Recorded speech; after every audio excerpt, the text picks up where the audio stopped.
nous a dit, vous avez vu, Sanji et Jinbei, ils étaient devant Kizaru et ils ont eu peur. Alors s'il vous plaît, les mecs, s'il vous plaît, on est en septembre 2023, on est bientôt en 2024, c'est dans 3 mois. Si en 2024, tu crois que Sanji a peur de Kizaru en amiral, c'est que t'as strictement rien compris. À quelle heure Sanji, il va se chier dessus devant Kizaru? Même Apu, sur l'archipel, il l'a tapé normal, rien à foutre. Donc Sanji, qui a battu Queen, Sanji, je l'ai déjà dit il y a quelques jours, Sanji, il a vu la mort 2 fois. Et quand je dis la mort, c'est la vraie mort. Hein. C'est Queen qui fait je sais pas combien de mètres, il lui a mis un coup d'épée dans la nuque, l'épée s'est brisée. Il a vu la mort 1 fois. Queen l'a enroulé, c'est ses os et ses organes qui ont été broyés. Il a vu la mort 2 fois. Vous croyez vraiment que ce mec-là, le mec qui a la jambe Ifrit, donc comme par hasard, une combinaison de feu et de lumière, hein, ce mec-là, qui va tellement vite qu'il en est invisible, il aura peur de Kizaru. Kizaru qui cherche une technique et qui ne fait pas mal à Luffy. Ce mec-là va faire très mal à Sanji. C'est n'importe quoi, je suis désolé, va falloir arrêter de dire n'importe quoi. Il n'était même pas dans le même bâtiment. Donc mais c'est quand même arrêtez, s'il vous plaît. C'est le type qui a dit à Luffy, est-ce que je peux attaquer Big Mom? Eh oui, bah oui. Eh oui. Là, mais voilà. les gens qui pensent qu'il a peur d'un amiral, Brook s'est frotté à Big Mom. Il a perdu, c'est vrai, il s'est frotté à Big Mom. Les Mugiwara se sont frottés aux empereurs. Arrêtez, tous, même l'autre frotte de Usopp. Ils se sont tous frottés aux empereurs. Qu'est-ce qu'il va leur faire, l'amiral? Exact. Et Nami l'a dit, hein, Robin l'a dit. Hein. Alors qu'ils ont déjà été confrontés à de l'amiral, Robin a dit quoi? Elle a dit, Luffy, là on parle d'une empereur. C'est pas pareil que ce qu'on a eu jusqu'à présent. Robin a parlé. Donc, tu vois bien que... Et même Luffy, hein, Luffy c'est un mec, il est intrépide et tout. Même Luffy, il a dit, ah, c'est vrai, venez on tente une infiltration. Luffy, il a dit, venez on tente un truc, on tente un move. Mais non, voilà, c'est pas pareil. Tu veux dire quoi, Sonny? Oh, j'ai juste répété intrépide, ça m'a fait rire. Oui, bah voilà. Ou contre Kuzan, hein. Sanji l'arrivée l'a désarmé, normal, devant lui. Pour ceux qui se rappellent, à l'époque, Kuzan, Sanji l'arrivée fou. Hop, il a désarmé l'amiral. Non, mais de toute façon, actuellement, je veux juste qu'on m'explique quel move a fait Kizaru qui le place à un niveau au-dessus d'un commandant, même d'un YC1. Qu'est-ce qui le prouve? Il n'y a rien du tout.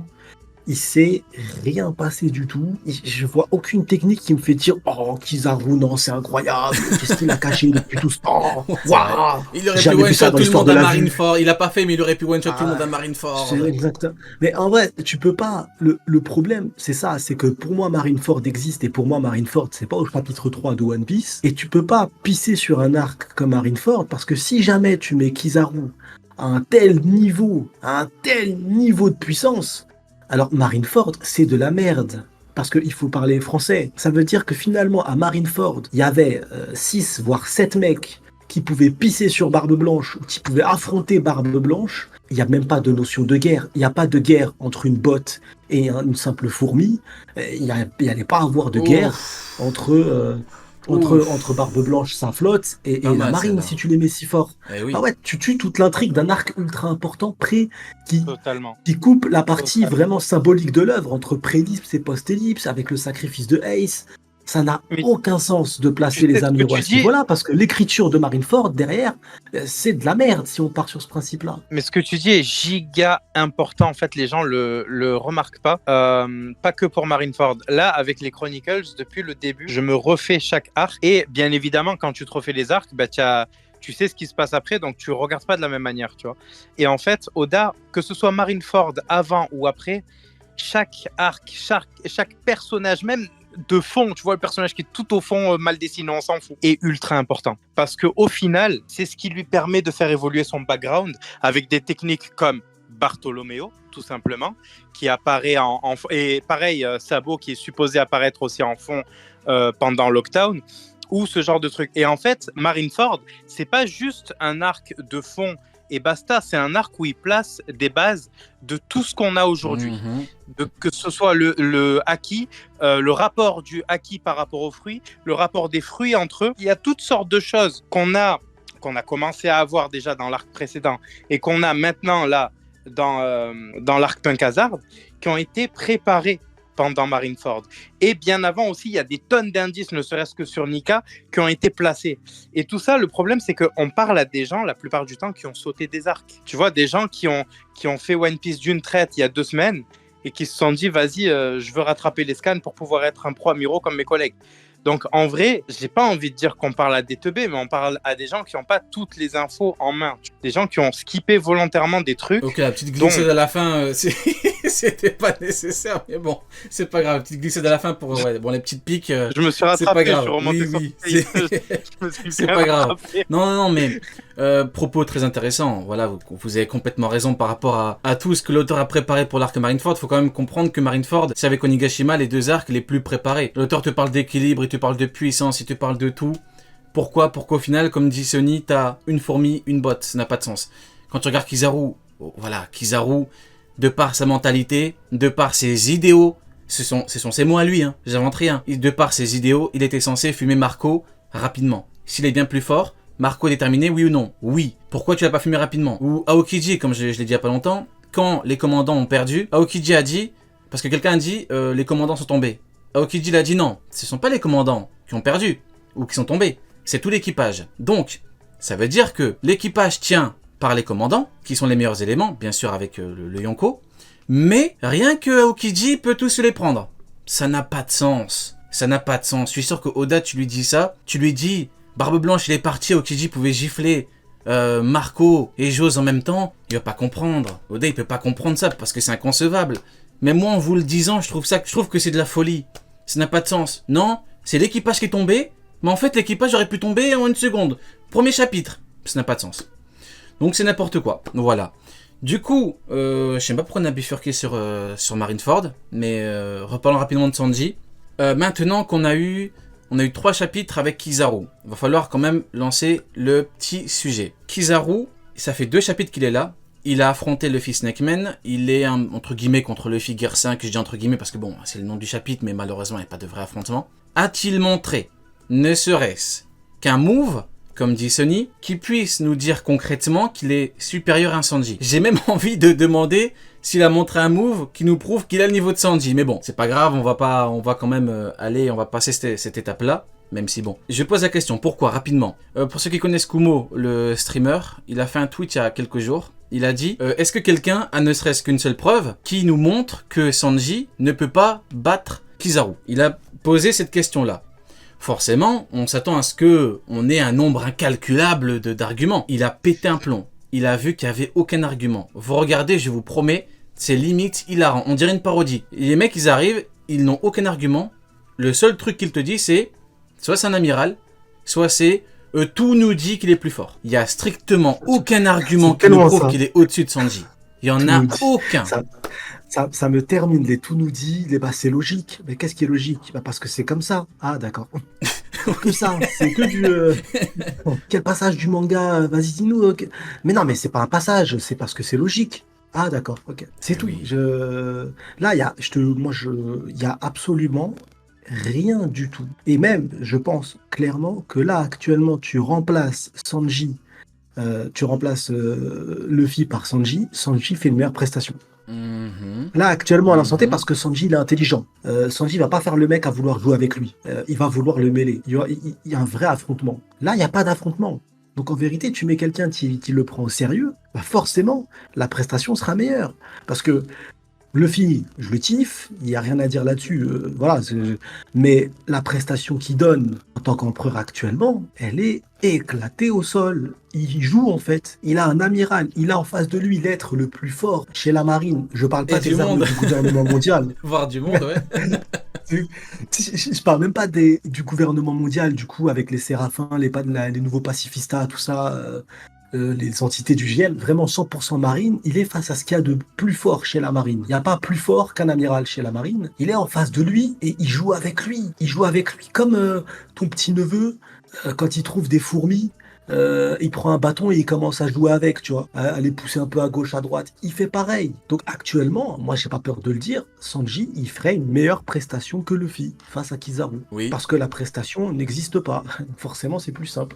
Oui, oui, tout à fait. Et je dirais même que la dernière fois que Kizaru s'est réellement, entre guillemets, confronté à un commandant, qui, bon, c'est un peu particulier parce que le Ah, le commandant... bâtard. Quoi? T'as glissé là. Ouais, J'ai vu le homard ouais, apparaître. ouais, c'est... Parce que t'as dit, il y a personne de plus fort, j'ai pensé à Kainu et du coup j'ai calé le homard à côté. Du coup, ouais, c'est en fait, la dernière fois qu'il s'est vraiment confronté à un commandant, c'était Marineford, hein. Concrètement, il a tapé Barbe Blanche. Barbe Blanche, il a regardé en mode c'est quoi cette lumière de Golemont là? Tu vois, c'est quoi cette technique de con? Barbe Blanche, tu regardes, Barbe Blanche, il en a rien à foutre. Il a une confiance totale en Marco. Tout comme il avait une confiance totale en Jose. D'ailleurs, Jose l'a prouvé parce que Aokiji n'a jamais pu prendre l'avantage normalement. Et qu'est-ce qui s'est passé? Ce sont les faits. Marco, il a encaissé la technique. Donc première étape, hein. C'est en 2 étapes. Il encaisse la technique normale. Il court, enfin il vole vers le truc. Il lui a un coup de pied, il a dégagé. Il lui a dit, reste dans ta zone, les airs c'est ma zone. Qu'est-ce que tu fais là? Il a dégagé, il est pas revenu. Donc, au bout d'un moment, passe déjà Marco, je suis désolé, c'est un fait. Passe déjà Marco, puis après on pourra peut-être parler Si t'as un écart, de Rayleigh mais oui, déjà. si t'as un écart de puissance aussi balèze que ça face à un Marco, parce que du coup maintenant j'ai cru comprendre qu'il pisse sur Marco matin, midi, soir. Mais oui, bah T'as pas oui. besoin, Bah pourquoi pas? t'as pas besoin de demander à un vice-amiral d'aller chercher dans la cave de Marineford des grenottes des menottes en granit marin pour le mettre à Marco. Si tu lui pisses dessus, bah pisse-lui dessus en direct. Après, on va me répondre, c'est sa personnalité. Ça, faut oublier. Si c'était vraiment sa personnalité, eh ben, Achabaudi, il aurait pas ragé face à des pirates et il en Contre aurait pas capturé Rayleigh. 500 Ouais, par il rage et aurait pas colère. ragé, Bah ouais, oui. exactement, c'est vrai, Ça n'a rien à exactement. voir. C'est pas parce que c'est un demeuré dans sa manière d'être, il est de tense, qu'il prend pas le truc au sérieux. C'est pas parce qu'il est de tense, il essaye de faire rire, qu'il essaye pas de réellement tuer Vega. Il essaye vraiment de tuer Vega, mais il n'y arrive pas. Parce qu'un empereur joue avec lui. Mais Exactement. il essaie de le faire. Il n'y arrive pas. Il est sérieux. Faut pas comparer personnalité. C'est comme ça qu'il est lent et tout. Il essaie de ne pas considérer quelqu'un, Excuse-moi, quoi. excuse-moi, ils ont dit des grenottes en marite marin. Ah, de ouf, j'ai bégayé de ouf. Vous êtes vraiment... Honnêtement, tu sors des arguments masterclass, c'est tout ce que vous retenez. Non, franchement, vous déconnez. Ah, ils ont pas tort. Écoutez, sérieusement, c'est une dinguerie, frérot. Ils ont pas tort. Par contre, le truc du granit marin, il y a Je un vais le truc check. intéressant dans le fait de récupérer les bulles de Vegapunk, c'est que là maintenant, ils peuvent s'en servir directement comme d'une arme, que ce soit Sanji ou quoi, contre les utilisateurs de fruits du démon. Donc en vrai, non seulement le haki permettrait de les toucher, mais en plus le fait que les bulles soient faites dans la même matière permettrait de les affaiblir totalement, tu vois, pendant le combat. Donc là, Oui. ils ont récupéré une arme quand même assez, qui est pas à négliger dans l'univers de One Piece, quoi. Oui, et pour en revenir à ce que tu disais juste avant, par rapport à Marco, faut pas tout confondre. Alors peut-être que dans l'attitude du personnage, il est en mode, je sais pas, nonchalant, je sais pas comment je pourrais le qualifier, c'est un Golemon quoi, on va être honnête, c'est un Kizaru, quand il parle et tout, c'est un Golemon. Ouais, il manque une Mais case. Il manque en une fait, case. il est pas, comment dirais-je, c'est quoi le terme? En gros, il ne montre pas ses vraies émotions. Je sais plus c'est quoi le terme exact, mais en gros, il est pas démonstratif, je crois. Pourquoi? Parce que comme tu l'as dit, il était enragé. Donc, beaucoup veulent esquiver cet argument, mais c'est un fait. T'as le mec de la marine qui dit clairement que Kizaru était tellement enragé que pour calmer sa rage, il a capturé 500 pirates. Pas 1, pas 2, pas 3, pas 4. 500 pirates. Est-ce que vous savez c'est quoi? 500 pirates. Même si t'es très fort, ça prend du temps. 500 pirates pour les capturer. Il était tellement enragé. C'est comme si là, Parce que il Rayleigh a capturait bloqué. quasiment tout le live là. C'est comme si C'est ça. capturait le live. C'est comme si vous capturez. Ouais, les il va- mecs. il Vous faut- venez chez vous là. C'est comme si Et il vous il faut attrapait. capturer tous. Pourquoi? Parce que Rayleigh Vieux l'a bloqué.